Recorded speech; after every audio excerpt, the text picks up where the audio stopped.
Lawyers, what is the most unusual law that helped you win your case? Story 1. The file came across my desk during my final year in law school. A research assignment. Routine, I thought.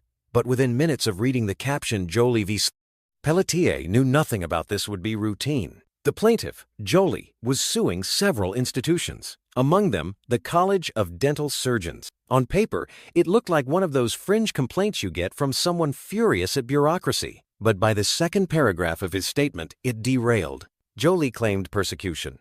Not legal persecution existential. He wasn't just suing for defamation or damages. He was suing because these institutions were interfering with his right to exist as a generic Martian. That's not shorthand or metaphor. That's what he claimed. He wasn't born in Canada. He wasn't born on Earth. According to Jolie, he was cloned from space debris recovered by NASA sometime in the 1960s. He claimed he had DNA test results to prove his extraterrestrial origins. But, he alleged, the results were altered by the CIA to hide the truth as part of a vast intergovernmental conspiracy. The longer I dug, the stranger it got. There was no prior psychiatric assessment, no official record declaring him mentally unfit, just the filings. Dense, earnest paragraphs about cosmic identity and institutional suppression. And under Ontario law at that time, if a plaintiff's facts were disputed, no summary judgment could dismiss the case. All alleged facts had to be assumed to be true, even the ones about Martians. So, here was the paradox. The court couldn't just toss the claim because it was weird. They had to engage with it on its own terms. The presiding judge, Justice Epstein, could have played it straight. Dismissed it for being frivolous and vexatious, which it was. But instead, she went a level deeper. She reviewed the rules of civil procedure, specifically the section defining who could file a claim in Ontario. A person could sue. That included natural person human sand corporations. The plaintiff, Jolie, explicitly and repeatedly claimed he was neither. If he was a Martian, he was not a person under the law. If he was a person, then he was lying about being a Martian. And the foundation of his case collapsed. It was airtight logic, legal judo at its most elegant.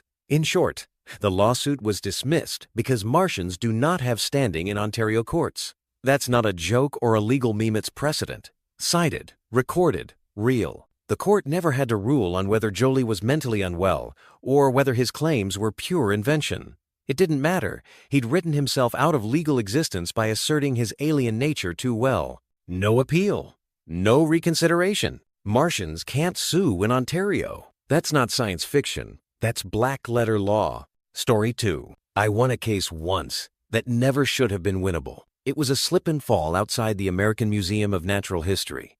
My client tripped on a jagged chunk of broken sidewalk, hit the ground hard enough to shatter her arm and wrist. Clean break. Multiple surgeries. The kind of injury you don't just walk away from figuratively or literally. She was walking her granddaughter. The kid saw the whole thing. Pretty straightforward. A clear hazard, no warning signs, no cones, no tape. The kind of case that usually ends in a quiet settlement, except the owner of the sidewalk was New York City. Now, the law in NYC is that the property owner is responsible for maintaining the sidewalk in front of their building, not just fixing it, warning about it. And even though this was outside a museum, it wasn't a private institution. The museum was city property, and the city, in all its brilliance, had designed a trapdoor under the whole rule. See, governments don't like being sued. There's a concept called sovereign immunity, the idea that you can't sue the state unless it consents. New York had created a workaround for themselves. We'll allow sidewalk suits only if you can prove we had prior written notice of the specific defect. And not just any notice you have to tell the Secretary of State or the mayor or some other official office. In writing, 180 days before the injury. Let that sink in. Unless you're psychic and willing to hand-deliver a letter to City Hall titled Crack in Pavement, 73rd and Columbus, Northeast Corner, you're out of luck. The city used this defense constantly. Motions to dismiss would get filed. Judges would sigh and wave them through, and injured people walked away with nothing. But someone years ago saw this game for what it was. A nonprofit called Big Apple Maps started walking the streets of the 5 boroughs with clipboards, documenting every single crack, bump, pothole, and uneven slab of concrete they could find. They charted it all, assigned coordinates, and submitted copies to the city. Not complaints, maps. Meticulous, time-stamped, GPS-tagged maps. Lawyers, what is the most unusual law that helped you win your case? Story 1. The file came across my desk during my final year in law school. A research assignment. Routine, I thought.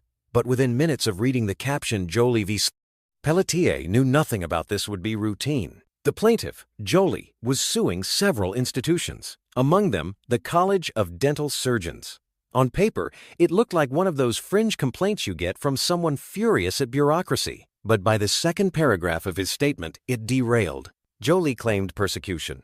Not legal persecution existential. He wasn't just suing for defamation or damages. He was suing because these institutions were interfering with his right to exist as a generic Martian. That's not shorthand or metaphor.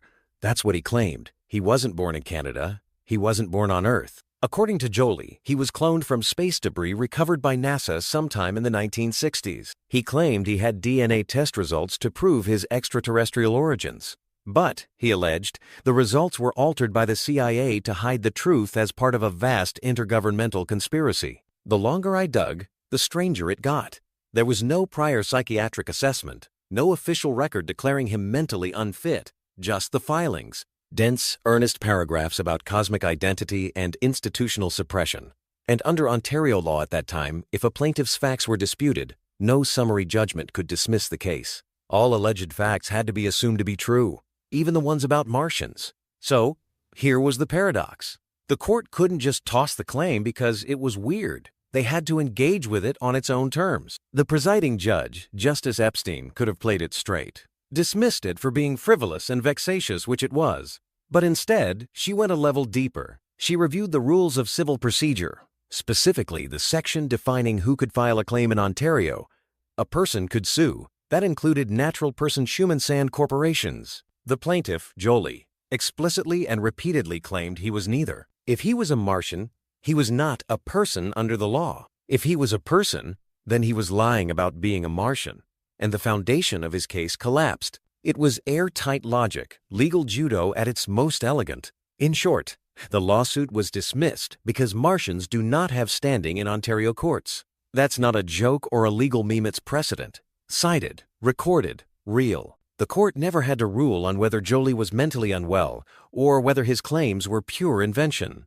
It didn't matter. He'd written himself out of legal existence by asserting his alien nature too well. No appeal. No reconsideration. Martians can't sue in Ontario. That's not science fiction. That's black-letter law. Story 2. I won a case once that never should have been winnable. It was a slip and fall outside the American Museum of Natural History. My client tripped on a jagged chunk of broken sidewalk, hit the ground hard enough to shatter her arm and wrist. Clean break. Multiple surgeries. The kind of injury you don't just walk away from figuratively or literally. She was walking her granddaughter. The kid saw the whole thing. Pretty straightforward. A clear hazard, no warning signs, no cones, no tape. The kind of case that usually ends in a quiet settlement, except the owner of the sidewalk was New York City. Now, the law in NYC is that the property owner is responsible for maintaining the sidewalk in front of their building, not just fixing it, warning about it. And even though this was outside a museum, it wasn't a private institution. The museum was city property, and the city, in all its brilliance, had designed a trapdoor under the whole rule. See, governments don't like being sued. There's a concept called sovereign immunity, the idea that you can't sue the state unless it consents. New York had created a workaround for themselves. We'll allow sidewalk suits only if you can prove we had prior written notice of the specific defect. And not just any notice you have to tell the Secretary of State or the mayor or some other official office. In writing, 180 days before the injury. Let that sink in. Unless you're psychic and willing to hand-deliver a letter to City Hall titled Kraken Pavement, 73rd and Columbus, Northeast Corner, you're out of luck. The city used this defense constantly. Motions to dismiss would get filed. Judges would sigh and wave them through, and injured people walked away with nothing. But someone years ago saw this game for what it was. A nonprofit called Big Apple Maps started walking the streets of the 5 boroughs with clipboards, documenting every single crack, bump, pothole, and uneven slab of concrete they could find. They charted it all, assigned coordinates, and submitted copies to the city. Not complaints, maps. Meticulous, time-stamped, GPS-tagged maps. And shockingly, it didn't get thrown out in the first round. It made noise. Enough noise that the prison had to respond. They didn't double down. They didn't even fight it in the usual slow-motion procedural death spiral.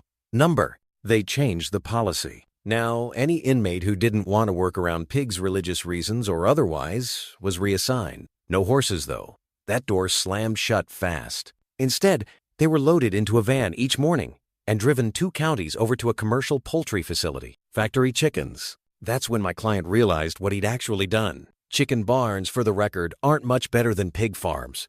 They're worse in some ways. Thousands of birds crammed into a single structure, feathers and dust clogging the air, ammonia so thick it burned your eyes.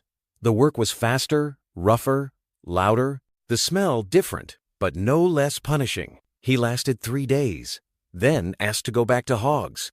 But the real fallout? That landed on the guys who'd had the stables, the Muslim inmates. They were given no choice. Their spot in the horse barn vanished overnight. They were on the van now, right beside the guy who'd filed the lawsuit, and they knew. Word travels fast in prison. They knew who'd opened the door and what had walked through it. He asked me to drop the case, said it wasn't worth it. He'd gotten what he wanted, equality, but the cost was higher than the stink of pigs. No one thanked him. No one forgave him. He thought he was punching up. Maybe he was, but when the system rearranged itself, it didn't balance. It just spread the misery wider. Story 5. It was over a decade ago. I was driving on a license that had expired, and a tank running on fumes, both literal and metaphorical. No insurance, nothing in the bank, nothing under control. When I rear-ended the guy in front of me, it wasn't reckless, it was inevitable. My whole life was a slow-motion crash at that point. The officer arrived and didn't come in hot. He wasn't angry.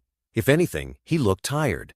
Asked me questions, checked my ID, and sighed a few times like he'd seen too many people like me lately. When it came time for the ticket, he didn't scold. Just said he had to write the insurance one. Mandatory. But he told me to take it to court.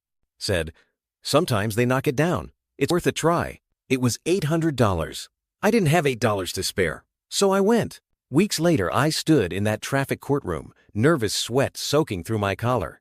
Everyone else looked just as broken as me. We were all there for the same thing, trying to hold on to what little we had left. When my name was called, I stepped forward, ready to throw myself at the mercy of whatever bureaucratic process passed for justice. But the judge didn't let me talk. He looked down at the paper, then back up at the room. I'd like to use Mr. South Seattle's case as an example, he said. I froze, completely still, heart no longer beating.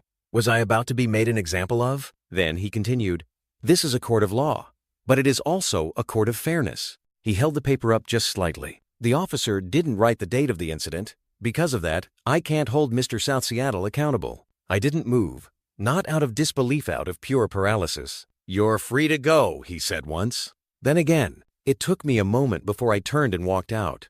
The hallway outside was colder than I remembered. I stood there for a while, unsure what had just happened.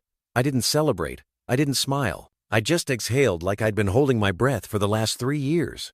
Story 6. My opponent had filed an appeal from an administrative agency to the local circuit court.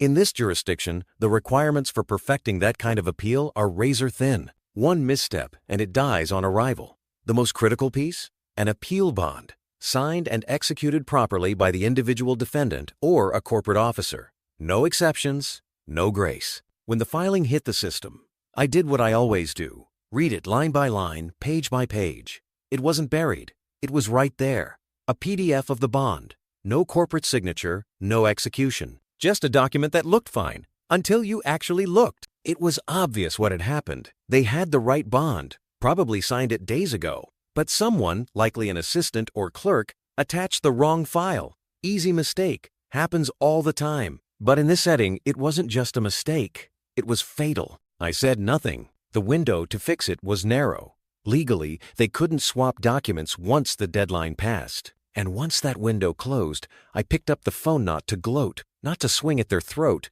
but to let them know the floor had dropped out beneath them. I was calm, friendly even. Told him I'd be filing a motion to dismiss in a week.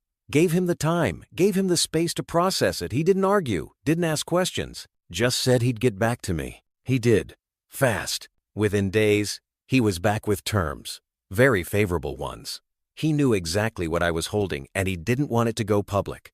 No courtroom, no filings, just ink and silence. Story 7. He shot his stepson with and. That's what saved him. It happened around 3 a.m. A small rental in Central Florida, the kind of place with ceiling fans that click in slow circles and blinds that never quite shut right. My client woke up to the sound of something moving in his living room. Not the hum of the fridge, not the house settling. Footsteps. He reached into the drawer beside his bed and pulled out a Colt 1911. Heavy steel, no flashlight, no warning. Just a slow walk down the hallway, gun gripped low. Someone was standing in the dark. He asked who it was. No answer. Just a stagger forward. One shot. Right shoulder. Clean pass-through. Enough to drop the figure to the carpet. When the lights came on, the truth hit harder than the bullet. It was his stepson and teen, maybe 20. He'd been drinking, snuck out earlier that night, forgot his keys, climbed in through the back. Sloppy. Slurred. Alive, but shocked. That part what happened in the room was legal. Self-defense. No DA was going to press charges over that. The kid recovered.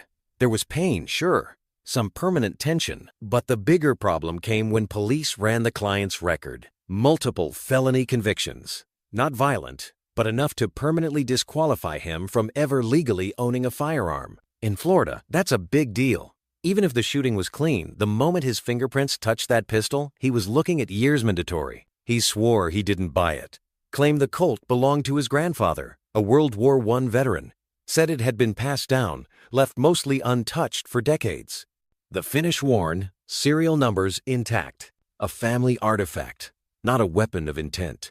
We dug into it, hard. Serial number tracing, military archives, firearm historians. One expert in Connecticut linked the weapon to the Augusta Armory's first Colt shipment early 1912. The grooves, the stampings, the wood grip, all matched. Florida Statute 790.001 has a line that most people miss.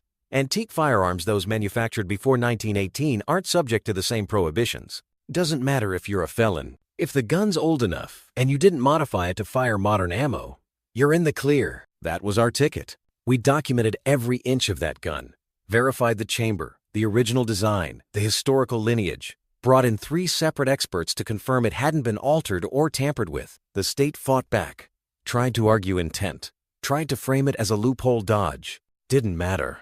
The statute was clear. Manufactured in 1912? That made it antique. Antique meant exempt. He walked. He still lives in that same house. Keeps the pistol in a display case now behind glass. It's never been fired since. The stepson moved out not long after, understandably. But in the end, it wasn't the legal strategy or some courtroom twist that saved him. Story 8. Before I ever set foot in a courtroom, I was folding shirts and scanning barcodes under the cold fluorescence of retail. I was scheduled 10 days straight once, not by accident. 5 days at the end of 1 week, 5 at the start of the next. A couple of those days were 12-hour shifts, but somehow the math always worked in their favor. On paper, I'd only worked 40 hours in each work week, with a bit of overtime here and there. Just enough to shut you up. Not enough to make a dent in rent. I didn't complain, not at first. Everyone else just nodded and took it, but something about it felt off. So I started digging. Not in the break room, not in whispers, I mean actual digging. Law books, employment codes.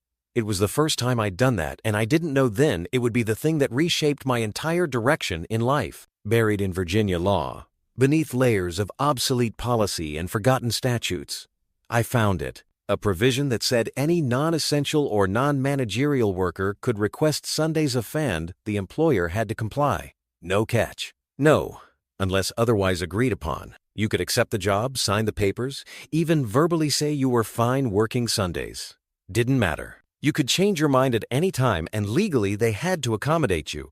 It was a relic. Something left behind from a different era when blue laws still held sway, and the idea of a mandated day of rest wasn't just about religion, was a political compromise. I printed the statute out and brought it to the assistant manager.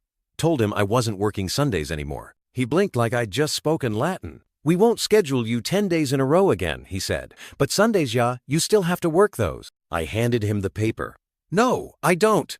It caused a mess. Managers whispered about me.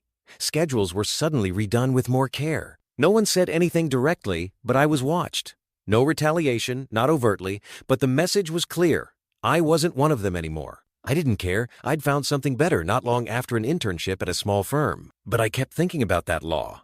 That dusty little rule that nobody knew existed but had been sitting there fully enforceable like a trapdoor under everyone's feet. Years later, I watched the news one night. The Virginia General Assembly had unintentionally nullified the very clause that had protected me. They'd passed a law that undermined the exemptions, effectively making it possible to force anyone to work Sundays. It made headlines. Unknown archaic law once gave workers the right to refuse Sunday shifts, the anchor said, and I remember thinking, it wasn't unknown. I knew it. I used it. They repealed the law after that, wiped it off the books. But for a short while, I lived in a loophole, and it saved me. Story 9. Got pulled over late one Monday night speeding. No excuses. I was going fast. The officer gave me a ticket and a court date about 2 months out. Standard stuff. I folded it up, threw it in the glove box, and figured I'd deal with it later. About 10 days later, I get a letter in the mail. Failure to appear. Court records claimed I missed my scheduled hearing, except the hearing hadn't happened yet. I double-checked the ticket. Date was clear still, weeks away. I didn't miss anything. I wasn't even close to missing anything. But the state disagreed, and now I had to show up immediately to face a charge for something I didn't do. 2 days later, I'm in court, standing in front of the judge for a failure to appear charge that shouldn't exist. The courtroom's quiet, fluorescent, stiff with formality. I tell the judge I plead not guilty to the FTA. No contest on the speeding. I was speeding. After all, I wasn't there to lie about it. He asks to see the ticket, reads the date, then reads the court summons, then reads the date again, sets them down, leans back slightly. You have a point there, he says.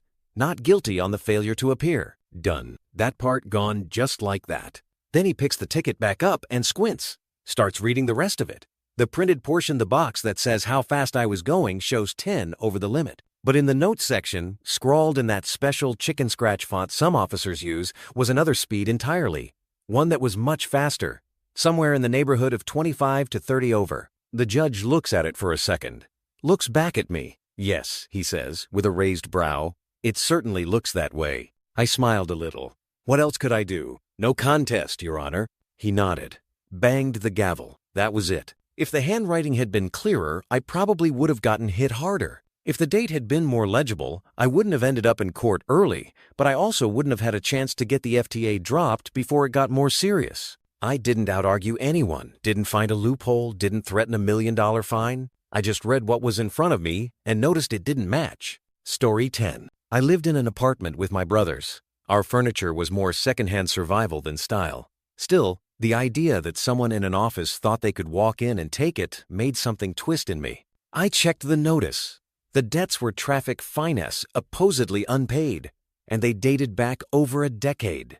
The most recent was 13 years old. The oldest? 15. I was in my early 20s back then, riding a motorbike too fast, too often. Sure, I racked up some tickets, but I paid them, always.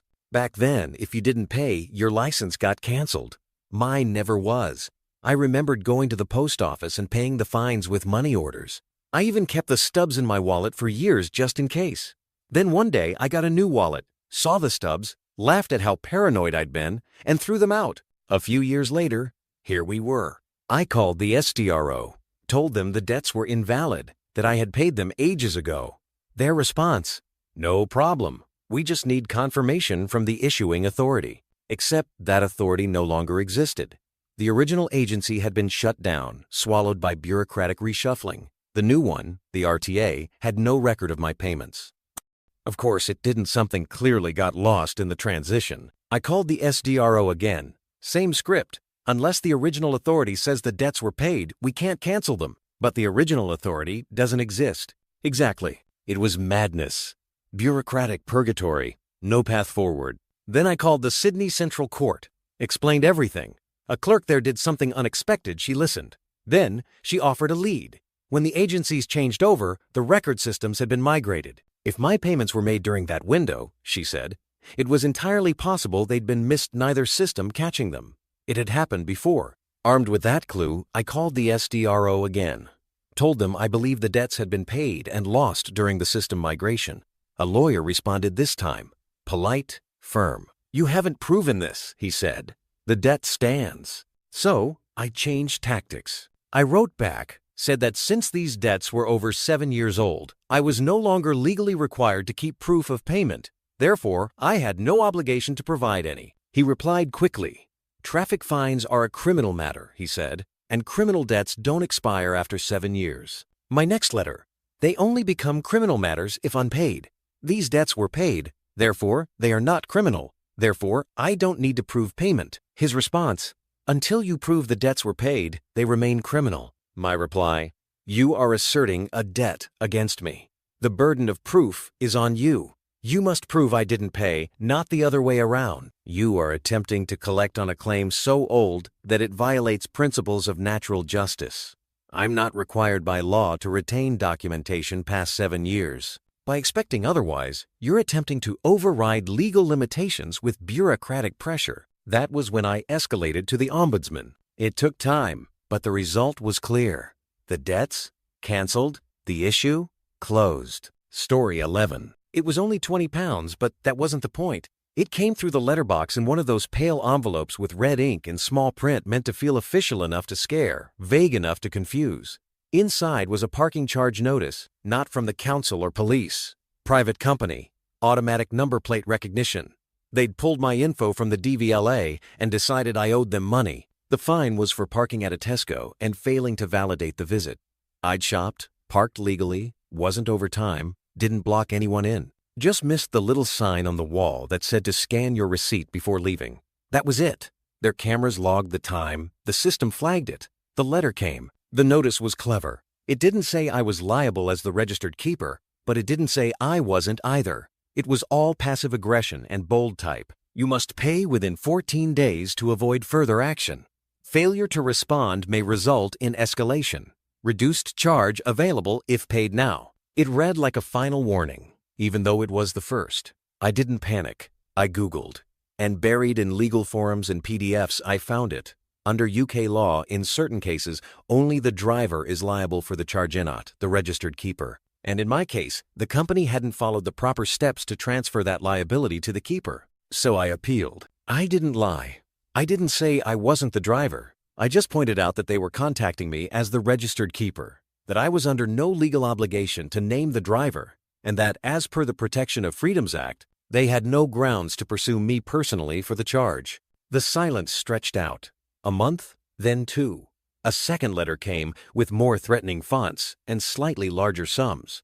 I appealed again, cited the law, the specific sections, even linked the official guidance. No anger, just precision. They didn't respond for a while. Then, finally, a brief note. Appeal upheld. Case closed. No further action will be taken. No apology. No acknowledgement. Just an end. It took months to avoid paying £20. But it was never about the money. It was about principle.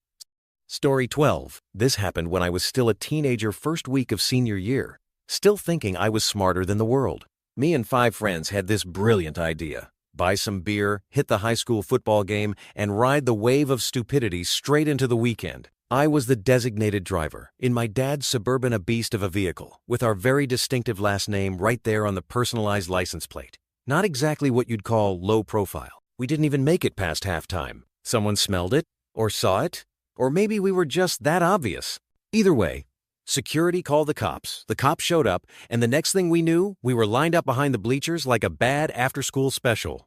They found the beer, wrote each of us a ticket for underage possession. One officer even patted the cooler like it was a smoking. I didn't try to talk my way out of it.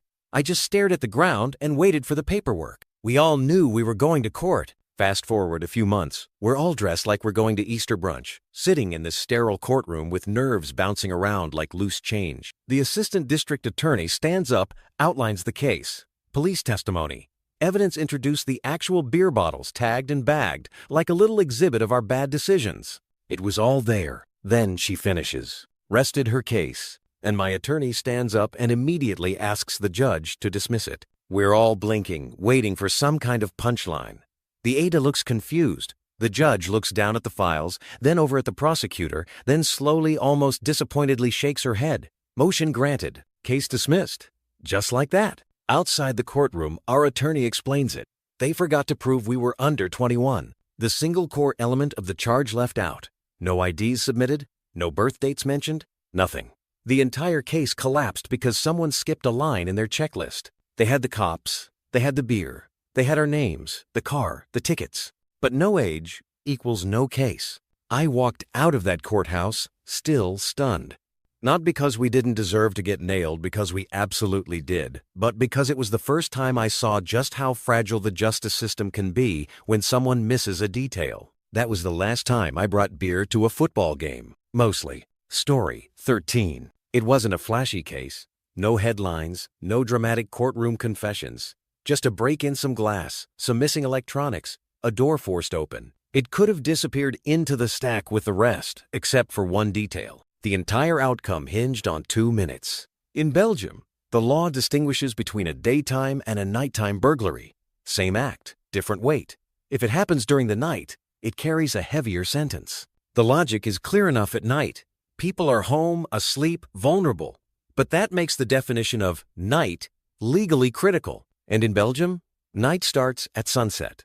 Not a vague around evening. Legally, precisely, the second the sun dips below the horizon, the punishment shifts. The break-in had been caught. The timeline was clear. The police report put the arrest at 21:38. The prosecutor came in with confidence. He had a source everyone knew drew Villar, the daily calendar that sat in kitchens, classrooms, and offices across the country. Each day, it gave sunrise, sunset, moon phases, saints, maybe a joke, ubiquitous, unquestioned. According to de Druvelar, sunset on that day, in that year, was at 21:36. That meant the break-in occurred 2 minutes after sunset, which meant nighttime burglary. Increased sentence. Simple, but someone in the office looked at that and hesitated. 2 minutes? Based on a household calendar? That's what we're hanging this on? So they started digging. They reached out to the Koninklijk Sterrenwacht van België Royal Observatory, the official body for timekeeping, astronomy, and atmospheric data. If anyone knew the exact time the sun set that day, it would be them. A letter was sent. Days passed. Then the answer came. Official sunset, on the date in question, was 21:39. The prosecutor's clock was 3 minutes fast. That changed everything. The break-in officially had occurred at 21:38, 1 minute before sunset.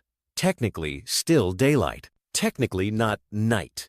And by that technicality, the charge couldn't hold. We brought the certificate to court, a document stamped and sealed by the one authority that couldn't be questioned. It wasn't dramatic, no shouting, no protest, just silence as the prosecutor realized the law had turned its back on him by 60 seconds. The heavier punishment was dropped. The client got the standard sentence for a daytime break-in, all because someone in the office didn't trust a kitchen calendar. Story 14. Back in high school, we thought we were brilliant bored kids with bad ideas and time to kill. Our magnum opus?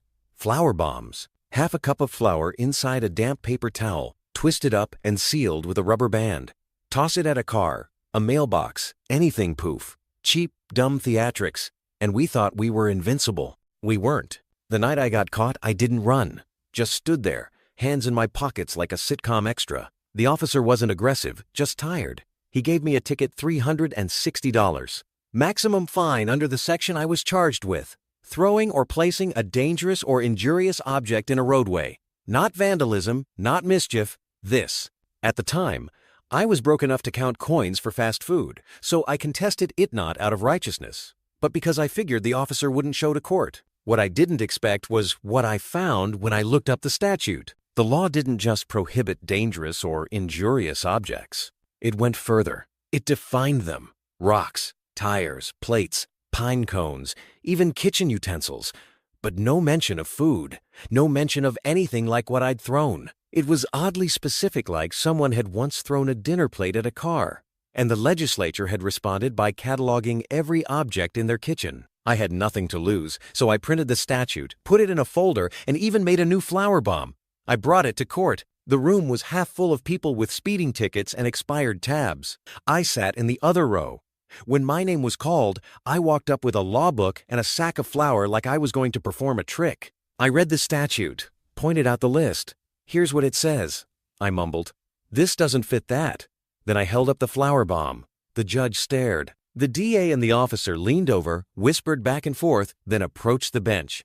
I couldn't hear them. I just stood there with my stupid little prop. After a minute, the judge looked at me blank-faced and said, "Fine is dismissed. You're free to go." A beat of silence. Then someone in the back laughed. Then a ripple of clapping, like I'd just performed stand-up instead of dodging a misdemeanor. It was surreal, like I'd stumbled into a courtroom sketch on public access television. I walked out of there stunned, because let's be clear, I did do something reckless. Something that could have caused real damage if I'd aimed wrong. Story 15. Not a lawyer, but I once beat a ticket just by telling the truth and keeping my mouth shut when it counted. It started with a routine traffic stop cop said I was doing 85 in a 65.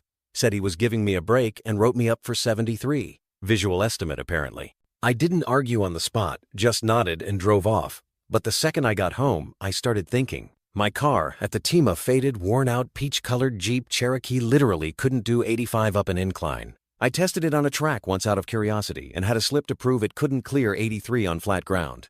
Not real evidence, but enough to make me raise an eyebrow. I decided to fight the ticket. Not because I thought I'd win, but because I didn't like the math. When I showed up, the prosecuting attorney called me over and immediately asked what my defense was. I told her I wouldn't be discussing the case with her. That didn't go over well. She tacked on everything she could: reckless driving, eluding police, seatbelt violation, even tried bumping the speed up. Said I delayed pulling over when the lights came on. What actually happened was that the cop lit me up on a narrow bridge, and I flipped on my flashers to let him know I saw him, then waited until I cleared the bridge to pull over safely. She painted it like I'd been running. When we got into the courtroom, she opened hard, said if I was convicted on all charges, I'd lose my license. I noted to the judge that the charges added post-stop were vindictive. He told me to keep my comments respectful. I kept my mouth shut after that. Then came the cop. I asked him to describe the road that day: sunny, dry, light traffic, smooth pavement, straight as a ruler. He agreed. Said that under those conditions, even speeds over 100 would be safe for him. I asked if I was driving erratically. He said no. Was my vehicle under control? Yes. Was I polite? Yes. Was I wearing a seatbelt? Yes. Did I offer to let him search my car and backpack? Yes, and he declined. Did I appear to be hiding or destroying anything? Number? He testified I was speeding, said 85, but that he wrote 73 as a break. I asked him again, was I going the speed listed on the ticket? No, he said. It was more. So now the citation wasn't even accurate. Under oath. Then I pointed out that my vehicle couldn't hit 85 on an incline. Told the court I always double-check my speed in that exact stretch because cops regularly sit there. Told the judge I couldn't say exactly how fast I was going, but I truly didn't believe I was over the limit. And certainly not that far over. The cop smiled every time I pointed out something that made the prosecutor look sloppy. He clearly didn't like her. At one point, I glanced over and he looked like he was trying not to laugh. Finally, I wrapped it up and asked the judge to dismiss the ticket. Said the evidence didn't line up. The officer's own testimony contradicted the citation, and everything else felt like spite for exercising my right to a hearing. I even asked if this kind of prosecutorial behavior was worth reporting. The judge didn't say yes or no, just said if I truly believed it, I should. He dismissed the ticket. On my way out, I bumped into the officer again. He grinned and said, "Okay, but you know you were speeding." I laughed. "No idea," I told him. "But I'm innocent until proven guilty, right?" Solid guy. Even let me pet his K9 partner. Was I speeding? Probably, but not by what they claimed. Not on that road, in that car. That Jeep barely had a heartbeat over 75 without wheezing. But the law's not about probably. It's about proof. Story 11. It was supposed to be routine. One more name on the docket, one more reckless operation case moving through the grinder. I was younger then, the kind of kid who thought a loud muffler made you invincible. I tore through town like I owned it, 30 over the limit 3 times in under a month. That's not just speeding, that's a fast track to a reckless operation charge and, usually, a suspended license to go with it. So, when the summons came, I wasn't surprised. I showed up to court like I was supposed to. Saturday, in the stiff chairs, listened as names were called and fines were handed out like candy. People shuffled in, shuffled out. Guilty, guilty, guilty. Same rhythm, same results. But then the room emptied.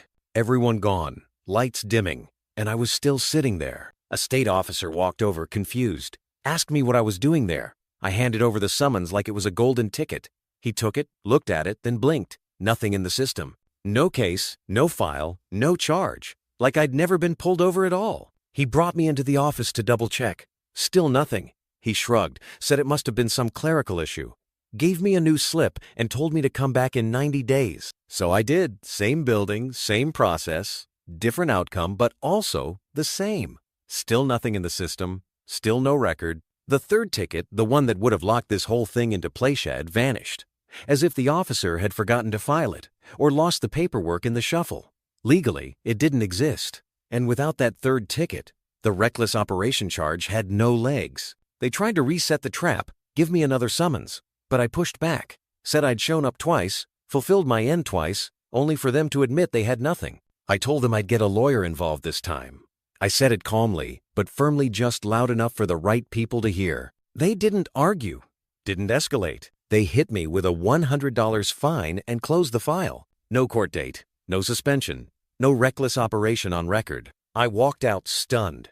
The weight that had been sitting on my chest for weeks suddenly gone. I should have lost my license, should have had that charge follow me for years. And if I'd lawyered up early, maybe I wouldn't have even paid the fine.